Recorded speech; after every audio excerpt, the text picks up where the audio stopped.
Mes chers compatriotes de métropole, d'outre-mer et de l'étranger, ce dimanche 30 juin, premier tour des élections législatives, le peuple français a répondu à l'appel des urnes avec la participation la plus importante depuis 40 ans.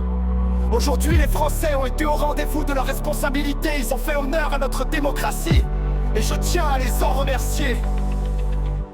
À nouveau, 3 semaines après les élections européennes qui ont entraîné la convocation de ces élections législatives anticipées, ils ont rendu un verdict sans appel et confirmé leur aspiration claire au changement.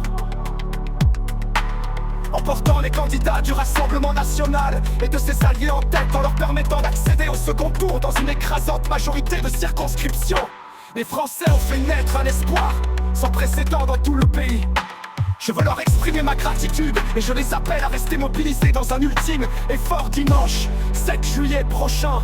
Le vote qu'ils exprimeront dimanche prochain est l'un des plus déterminants de toute l'histoire de la 5ème République. À l'évidence et au regard des résultats, le camp présidentiel, encore largement désavoué aujourd'hui, n'est plus en mesure de l'emporter et le score élevé de l'extrême gauche soulève des inquiétudes majeures.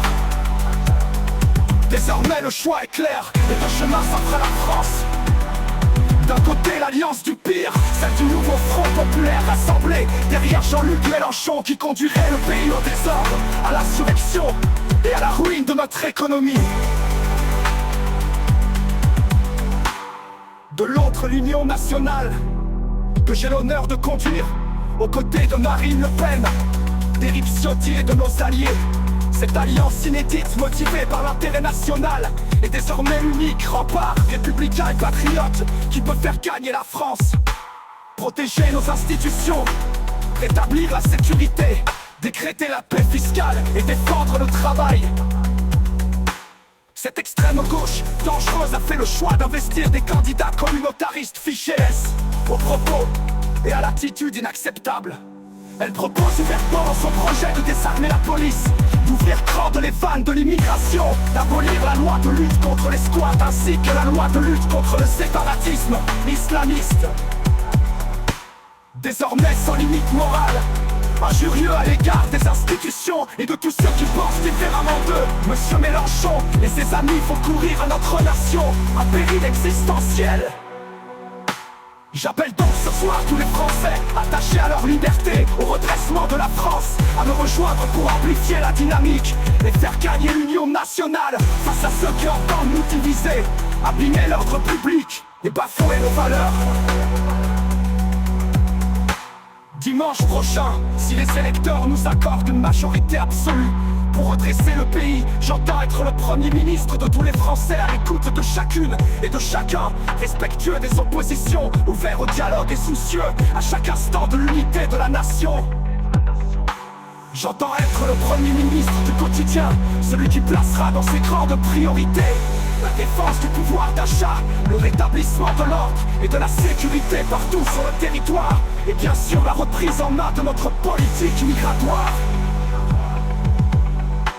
J'entends être un Premier ministre de cohabitation, respectueux de la Constitution et de la fonction du président de la République, mais intransigeant sur la politique que nous mettrons en œuvre au service de la France et au service des Français. 7 jours nous séparent désormais d'un choix historique.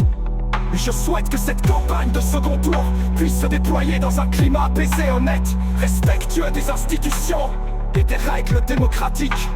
À toutes les Françaises, à tous les Français, je veux dire que je serai toujours le garant de vos droits, de vos libertés et de notre devise républicaine, celle qui unit tout le peuple de France dans une même promesse: liberté, égalité, fraternité.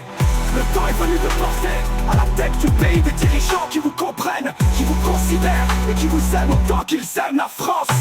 Dimanche prochain, la victoire est possible et l'alternance est à portée de main. La France et la République doivent l'emporter.